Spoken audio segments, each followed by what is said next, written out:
বিশিষ্ট আলেম মাওলানা আবু জার গিফারি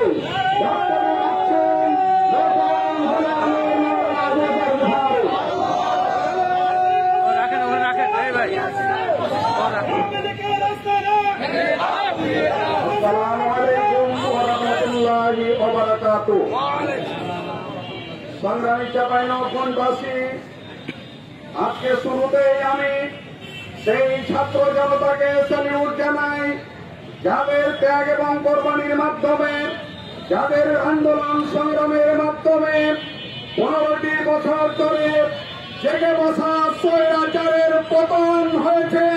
সেই ছাত্র জনতাকে স্যালিউট জানাই। সাথে সাথে এই ছাত্র জনতার মধ্য থেকে যারা শাহাদাত বরণ করেছেন তাদের জন্য আল্লাহর কাছে শাহাদাতের উঁচু মাকাম আমরা কামনা করছি। এরপরে আমরা আহ্বান জানাই, এই স্বৈরাচারের শুধু পতন হলেই চলবে না।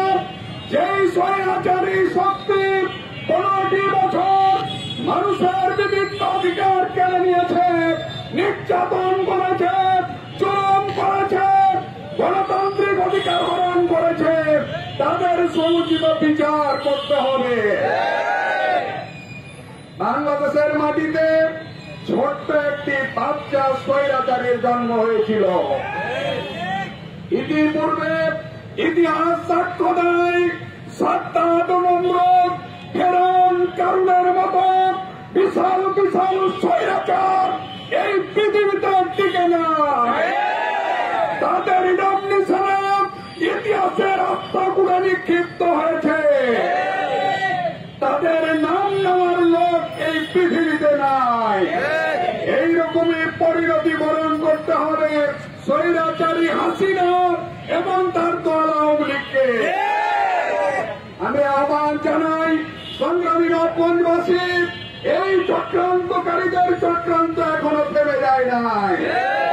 আমরা প্রশাসন সহ এই সরকারকে আহ্বান জানাতে চাই, যেখানে যেখানে ঘাপটি মেরে লুকিয়ে আছে তারা, তাদেরকে খুঁজে বের করে বিচারের মুখোমুখি করতে হবে।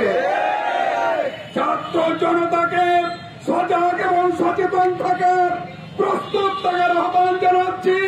এই স্বৈরাচারকে বিদায় করে না করা পর্যন্ত, এই বাংলাদেশের মাটিতে সমুচিত বিচার না হওয়া পর্যন্ত আমাদের আন্দোলন সংগ্রাম অব্যাহত থাকবে। আজকে সকলকে সংগ্রামী অভিনন্দন, শুভেচ্ছা জানিয়ে আগামী দিনের আন্দোলন সংগ্রামের আহ্বান জানিয়ে সবাইকে মোবারকবাদ জানিয়ে আজকের বক্তব্য আমি এখানে শেষ করছি। আসসালাম।